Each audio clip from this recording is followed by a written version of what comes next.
Bonjour à tous, dans cette vidéo nous allons parler de l'effet relatif du contrat.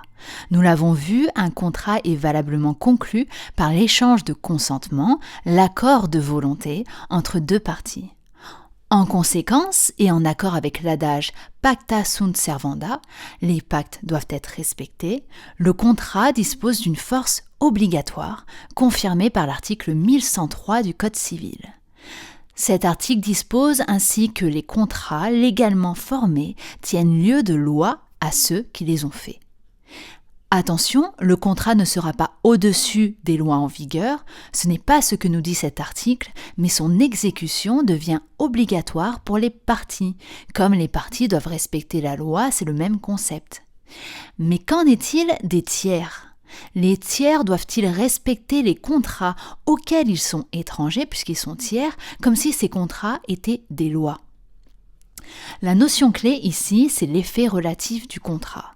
En effet, l'article 1103 cité plus tôt nous dit que les contrats légalement formés tiennent lieu de loi à ceux qui les ont faits. Mais les tiers ne sont pas mentionnés. Donc naturellement, les contrats auxquels ils sont étrangers ne tiennent pas lieu de loi pour eux. Ainsi, le contrat n'a d'effet qu'entre les parties. Bien sûr, cette affirmation est à nuancer puisque les tiers ne doivent pas ignorer la situation juridique que crée le contrat. Ainsi, l'article 1199 du Code civil illustre cela en disposant que le contrat ne crée d'obligation qu'entre les parties. Les tiers ne peuvent ni demander l'exécution du contrat, ni se voir contraints de l'exécuter.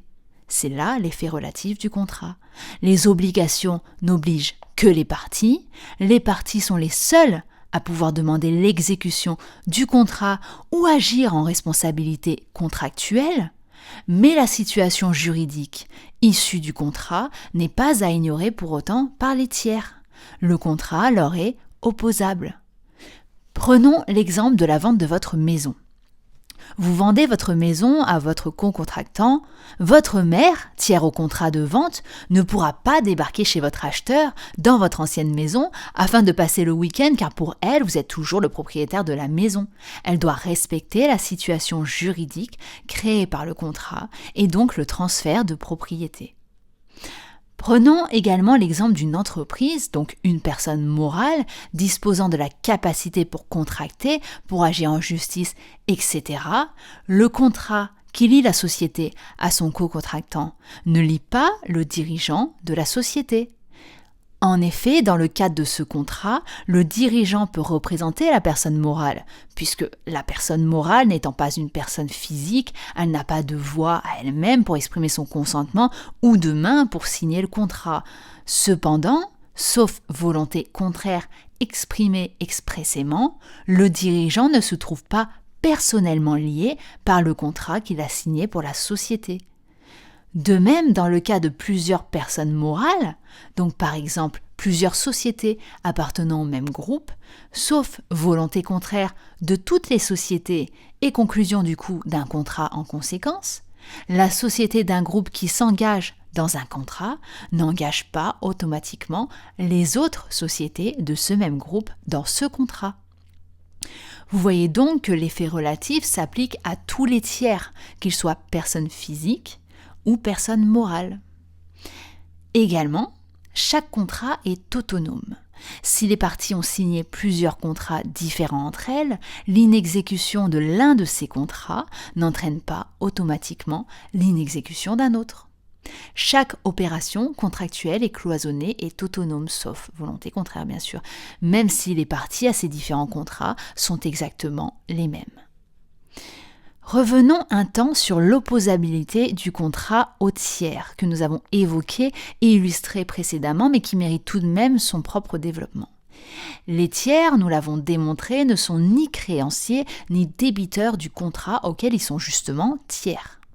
Cependant, la situation juridique créée par le contrat leur est opposable, c'est-à-dire qu'ils doivent reconnaître son existence le cas échéant.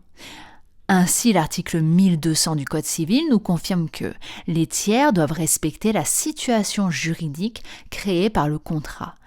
Ils peuvent s'en prévaloir notamment pour apporter la preuve d'un fait.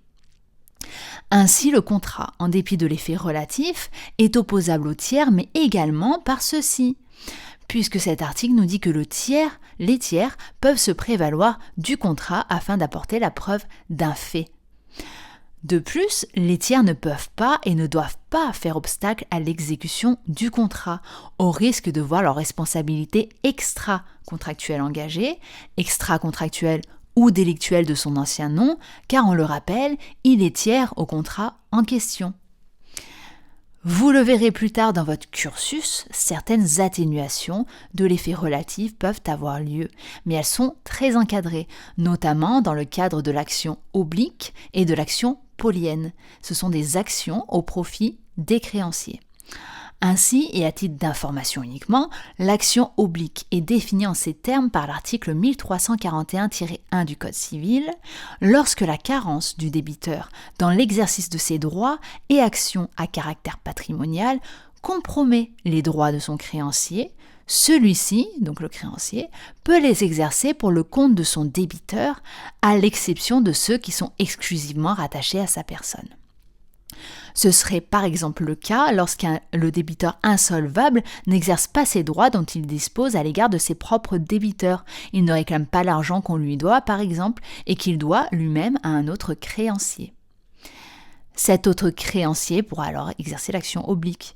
Quant à l'action polienne, l'article 1341-2 dispose que le créancier peut aussi agir en son nom personnel, donc pas à la place du débiteur mais en son nom personnel, pour faire déclarer inopposable à son égard les actes faits par son débiteur en fraude de ses droits, à charge d'établir, s'il s'agit d'un acte à titre onéreux, que le tiers co-contractant avait connaissance de la fraude.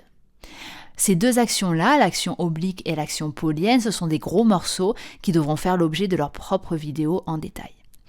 Vous rencontrerez notamment également au cours de vos études la stipulation pour autrui, que l'article 1205 définit ainsi.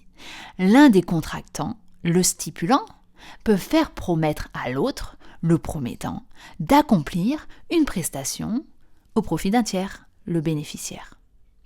Voilà, j'espère que cette vidéo vous aura éclairé. Je vous invite à la liker et à vous abonner pour plus de contenu sur le droit et la fac de droit en général. Je vous souhaite une bonne journée, de bonnes révisions et de bons partiels.